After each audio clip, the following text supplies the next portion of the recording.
చాలేమన్నా మందిరంలో ఒక విశ్వాసికి, ఒక సేవకుని ద్వారా ఇలా జరిగిందన్నప్పుడు, అక్కడిక్కడికి వెళ్లి పాటలు పాడుతూ, దేవుని స్తుతిస్తున్నాను కొండలలో వీడియోలు చేసుకుంటూ, అప్‌లోడ్ చేసుకుంటూ కూర్చున్నారే, అదే ఆయన హ్మ్. కూతురికి జరిగితే ఇట్లనే కూర్చుంటాడన్నా?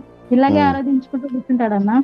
సంఘంలో నా ఆత్మీయ బిడ్డలు మీరు సొంత పిల్లల కంటే నాకు మీరే ఎక్కువ అన్నప్పుడు, ఎక్కడో మేమో ఎక్కువ అని చెప్తున్నావునా? ఇంకొక మాట అంటాడన్నా ఆయన, తండ్రి సన్నిధి రాజీ పడే ప్రసక్తే లేదు అంటే, తప్పు చేసి కూడా ఒప్పుకునే విషయంలో రాజీ పడరని నాకు బాగా అర్థమైందన్న. భక్తి విషయంలో కాదు.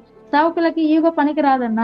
తగ్గింపు గుణం గావాల. సమస్యని పెద్దగా చేసేది హ్మ్. గాదన్న. దాన్ని చక్కబెట్టి, సర్దిద్ది సమస్యని సాల్వ్ చేసే విధంగా ఉంటారన్న. సమాధాన పరుస్తారన్న. ఇట్లా ఇంకా బజారుకి ఎక్కిచ్చేలా పెట్టరన్న. చాలేమన్నా గాదు, అక్కడ సేవకులు గాదు, విశ్వాసులమైన మేము హ్మ్. గొర్రెలం. నిజంగానే బయట వేరే వాళ్ళు కామెంట్ చేసే ప్రకారం మేము నిజంగానే అమాయకులమన్నా. హ్మ్. చర్చిలో ఈయన చెప్పే బోధ చెప్పేంత వరకు ఆయన, వినేంత వరకు మేము. నిజ జీవితంలో ఇవి పనికి రావు. ఈ బోధలు పనికి రావు. రాజకీయం ఉండాలా, పలుకుబడి ఉండాలా, మాటకారి ఉండాలా, డబ్బు ఉండాలా, అబద్ధాన్ని నిజాన్ని అబద్ధంగా మార్చే తత్వం ఉండాలి. తండ్రి సన్నిధిలో ఇది ఖచ్చితంగా ఉండాల. నిజాలు, హ్మ్. నీతి, న్యాయము, పరిశుద్ధత, పవిత్రత ఏది ఉండదన్న పనికి రాదు. తండ్రి సన్నిధిలో పనికి రాదు.